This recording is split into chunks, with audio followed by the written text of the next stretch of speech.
আপনারা জানেন সম্প্রতি রিপাবলিক টিভির সেই দালাল জোকার সন্তু পান, যাকে অনেকে সন্তু পানু বা জন্তু পান বলে ডাকে। তো সেই জোকার মথুরাপুরে কোথায় একটি সভায় অমিত শাহের হাত ধরে মানে আহ, মানে কি বলবো, বিজেপি জনতা পার্টির আহ, পতাকা হাতে নিয়েছেন। তার সম্পর্কে এর আগে আমরা বহু ভিডিওতে অনেক কিছু বলেছি। তাকে এমনি রাস্তাঘাটে দেখা হলেও গালাগালি করি। তাকে কেউ সুস্থ, স্বাভাবিক, সাংবাদিক সুলভ যে গুণাবলী থাকা উচিত তার মধ্যে নেই। তো বিষয়টা হচ্ছে সেই তার সম্পর্কে একটি কল রেকর্ড বিশাল ভাইরাল হয়েছে সোশ্যাল মিডিয়ায়। গার্গী মুখার্জি একসময় বিজেপির নেত্রী ছিলেন, মুখপাত্র ছিলেন। তিনি একজন সাংবাদিককে ফোন করে কিছু তথ্য তুলে ধরেছেন, তার অভিজ্ঞতা, ভয়ঙ্কর অভিজ্ঞতা। আপনাদের পুরোটা শুনতে বলবো এবং ব্যাপক শেয়ার করুন। জবাব দেয় বাংলা বলে সন্তু পান একটা প্রোগ্রাম রিপাবলিক বাংলায় পরিচালনা করে। দুবার আমি কিন্তু সেই প্রোগ্রামটায় যাই। কম বয়সী ইয়াং যারা মেয়ে, যারা ছটপটে, এই ধরনের মানে মেয়েদেরকে পাঠাও। তাতে সুবিধাটা কি? তাতে সুবিধা হচ্ছে যে যে মেয়েগুলো অল্প বয়সী যায়, আমি লক্ষ্য করেছি, আমি কারো নাম নিতে চাই না, আমি নিজেও একটা মেয়ে, তারা একটু মানে সন্তুদা করে পাশে সেলফি নেয়, একটু গা ঘেঁটে দাঁড়ায়, একটু হাসাহাসি করে। যারা বিজেপির মানে মিডিয়া ছেলের যারা তৎকালীন যারা মানে রাজ্যের পদাধিকারী, মানে যারা পাঠাতো আমাদেরকে, তাদেরকে বলে যে এই প্রোগ্রামটা একটু ছটপটে, একটু অল্প বয়সী, একটু ইয়াং মানে মেয়েদেরকে পাঠাতে হবে।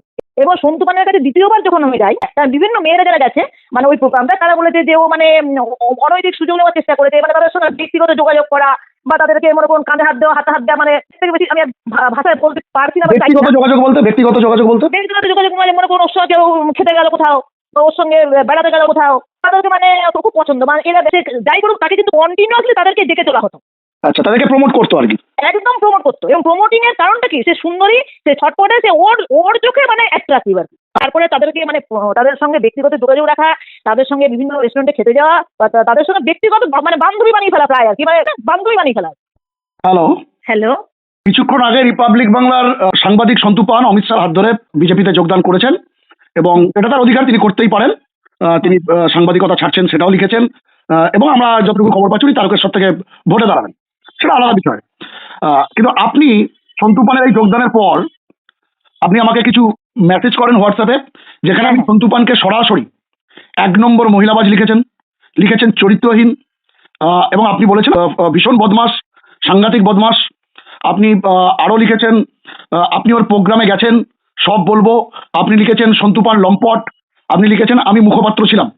আমি আপনাকে বলি, আপনি সরাসরি আমাদের দর্শকদের কাছে আগে আপনার পরিচয়টা দিন, তারপর আমি সন্তু পানের বিষয়টিতে আসছি। মানে আপনি কখন কোন দলের মুখপাত্র ছিলেন?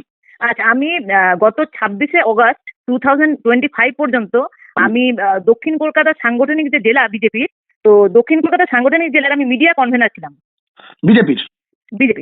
আচ্ছা, এবং আপনি মুখপাত্র ছিলেন ভারতীয় জনতা পার্টি, তাই তো? হ্যাঁ হ্যাঁ হ্যাঁ। সেই সময় সন্তু পানের সঙ্গে আপনার যেহেতু সাংবাদিক, আপনি যেহেতু মুখপাত্র একটি দলের, নিয়মিত কথা হতো। হ্যাঁ, জবাব দেয় বাংলা বলে সন্তু পান একটা প্রোগ্রাম রিপাবলিক বাংলায় পরিচালনা করে, মানে আজকে ডেট অবধি করে আর কি, তারপরে এখন ছেড়ে দিল সাংবাদিকতা। তো সেখানে আমাকে দুবার আমি কিন্তু সেই প্রোগ্রামটায় যাই। আচ্ছা, প্রোগ্রামটায় যাওয়ার পরে আমি যখন থেকে গেছি, আমি তাকে মানে ব্যাপারটা নোটিস করেছি যে সে একটা মানে আমাকে দেখে খুশি নয়। অন্যান্য চ্যানেলে আমি গেছি, বিভিন্ন জায়গায় কিন্তু আমি প্রচুর জায়গায় বক্তব্য রেখেছি। এখন কথা হচ্ছে যে সন্তু পান আমাকে পাঠানোর পর এদের নিয়ম হলো বিজেপির যে তারপর ফিডব্যাক নেয়। হ্যাঁ, এই ক্ষেত্রে কিন্তু এরা রিপাবলিক বাংলার কোনো বড় যে কোনো যারা মানে বড় ম্যানেজমেন্টের লোক, তাদের কাছে ফিডব্যাক নেয়নি। এরা ডিরেক্টলি ফিডব্যাকটা নিয়েছে সন্তু পানের কাছে। এবারে সন্তু পান আমার সম্বন্ধে কি বলছে যে হ্যাঁ, কথা বলে ঠিক আছে, চলে যায়, ভদ্র মহিলা। কিন্তু উনি মানে মেয়ে তো নন, উনি ভদ্র মহিলা একজন। আর একটু মানে কম বয়সী ইয়াং যারা মেয়ে, যারা ছটপটে, এই ধরনের মানে মেয়েদেরকে মানে ওর পরিচালনা করে মানে আমার প্রোগ্রামটায় পাঠাও। আচ্ছা, বুঝতে পেরেছেন? তাতে সুবিধাটা কি? তাতে সুবিধা হচ্ছে যে যে মেয়েগুলো অল্প বয়সী যায়, আমি লক্ষ্য করেছি, আমি কারো নাম নিতে চাই না, আমি নিজেও একটা মেয়ে, তারা একটু মানে সন্তুদা করে পাশে সেলফি নেয়, একটু গা ঘেঁটে দাঁড়ায়, একটু হাসাহাসি করে। আমরা তো মানে ওর থেকে বয়সে বড়, আমরা তো সেগুলো সিরিয়াস টাইপের মহিলা, আমরা তো এগুলো করতে যাবো না। আচ্ছা, তো এরপরে সে মানে প্রথমবার যেবার কিছু অবজেকশন দেয়, যে অবজেকশনের কারণ কি বলতে যে আমি পারছি না, পয়েন্টগুলো যে আমি বিরোধী দলের প্রতিহত করতে পারছি না সেটা নয়। পারফরমেন্স বা আপনার বক্তব্য নিয়ে কোনো বিষয় নেই না। বিষয়টা হলো আপনি যেহেতু একটু এজেড আর কি, একটু মধ্যবয়সী, সেই অর্থে একেবারে ওই 22, 23, 25 বছরের মহিলা নন, না তাই সন্তু পানের একটু মানে আপনাকে ঠিক পছন্দ না, এটাই বলতে না চাইছেন? একদম পছন্দ নয়। ও তো বলেই দিচ্ছে যে এই প্রোগ্রামটাই তাদেরকে পাঠাতে হবে। সে রীতিমতো আমাদের যারা বিজেপির মানে মিডিয়া ছেলের যারা তৎকালীন যারা মানে রাজ্যের পদাধিকারী মানে যারা পাঠাতো আমাদেরকে, হুম। তাদেরকে বলে যে এই প্রোগ্রামটা একটু ছটপটে, একটু অল্প বয়সী, একটু ইয়াং মানে মেয়েদেরকে পাঠাতে হবে। এটাতে মানে ভদ্রমহিলা টাইপের এই ধরনের মহিলাদেরকে পাঠিও না। আচ্ছা, এইটা গেল 1 নম্বর। এটা থেকে আপনার সন্দেহ হয় যে ছেলেটি ঠিক একটা সুবিধার নয়, তাই তো? হ্যাঁ, নাহলে আমার তো একজন সাংবাদিক তো আমার বলার ক্ষমতা দেখবে বা আমার রাজনৈতিক জ্ঞান দেবে সেই সব না থেকে সে আমার মানে আমার ফিগার বা আমার বয়স বা আমার চেহারা নিয়ে তার মাথা ব্যথা দেখে। হুম। আচ্ছা, আপনি লিখেছেন আমাকে যে চরিত্রহীন, লম্পট, এবং আপনি নিজেও একটা দেখলাম, আপনার একটা ফেসবুক পোস্টও আমাকে পাঠিয়েছেন হোয়াটসঅ্যাপে, সেখানে আপনি লিখছেন দালালিক বাংলা ভীষণ রকম হ্যাংলা। এটাও কি সন্তু পানের উদ্দেশ্যে লিখেছেন? না, এটা আমি পুরো রিপাবলিক বাংলার উদ্দেশ্যে লিখেছি, কারণ ওরা প্রচন্ড ভাবে আপনি লক্ষ্য করবেন ওদেরকে কোনো নিরপেক্ষতা এদের কাছে কিন্তু আশা করা যায় না। হুম। চতুর্থ স্তম্ভ যে বলছে হুম। যে একটা সংবাদ মাধ্যমকে, তার কোনো নমুনা কিন্তু রিপাবলিক বাংলাকে দেখা যায় না। না না, এটা তো সর্বজন বিদিত, এটা জানি।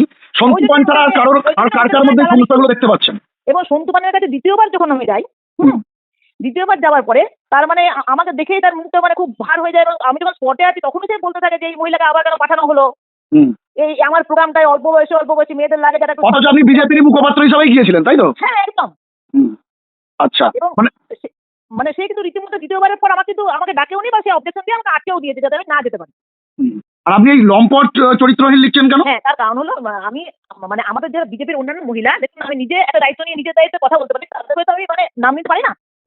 তারা বিভিন্ন আপনার নাম নিতে বলিনি, আপনি সন্তু পানকে নিয়েই বলুন, আপনি লম্পট চরিত্রহীন বলছেন কেন? হ্যাঁ, তার বিভিন্ন মেয়েরা যারা গেছে মানে ওই প্রোগ্রামটা, তারা বলেছে যে ও মানে অনৈতিক সুযোগ নেওয়ার চেষ্টা করেছে, মানে তাদের সঙ্গে ব্যক্তিগত যোগাযোগ করা বা তাদেরকে মনে করুন কাঁধে হাত দেওয়া, হাতে হাত দেওয়া, মানে হাসাহাসি, মানে এর থেকে বেশি আমি আর ভাষায় বলতে পারছি না বা চাইছি ব্যক্তিগত না। যোগাযোগ বলতে ব্যক্তিগত যোগাযোগ মানে মনে করুন ওর সঙ্গে কেউ খেতে গেল কোথাও বা ওর সঙ্গে বেড়াতে গেল কোথাও, তাদেরকে মানে খুব পছন্দ, মানে এরা মানে কাজের বাইরেও মানে আমি যেটা বুঝলাম, আপনি যেটা বলতে চাইছেন, মানে বিজেপি যদি একটু অল্প বয়সী মহিলাদের মুখপাত্র হিসাবে ওর কোনো প্রোগ্রামে পাঠাতো, হ্যাঁ সেই প্রোগ্রামে গেলে পরবর্তীকালে সেই মহিলাদের সঙ্গে ও ব্যক্তিগতভাবে সম্পর্ক স্থাপন করতো, তাদেরকে নিয়ে। লক্ষ্য করে দেখবেন যদি একটু সুন্দরী এবং ছটপটের মানে ওর ভাষায় যদি হয়, তারা কথা বলতে পারুক চাই না পারুক, সে যাই করুক তাকে কিন্তু কন্টিনিউয়াসলি তাদেরকে ডেকে তোলা হতো। আচ্ছা, তাদেরকে প্রমোট করতো আর কি। একদম প্রমোট করতো, এবং প্রমোটিং এর কারণটা কি, সে সুন্দরী, সে ছটপটে, সে ওর চোখে মানে অ্যাট্রাক্টিভ আর কি। আচ্ছা, সেটাও নয় আমি মানলাম, ঠিক আছে, ওর যাকে ভালো লাগে তাকে নিয়ে অনুষ্ঠান করলো, কিন্তু তারপরে যেটা আপনি বলছেন এটা তো সাংঘাতিক, যে তাদের সঙ্গে ব্যক্তিগত স্তরে সম্পর্ক স্থাপন করা। একদম।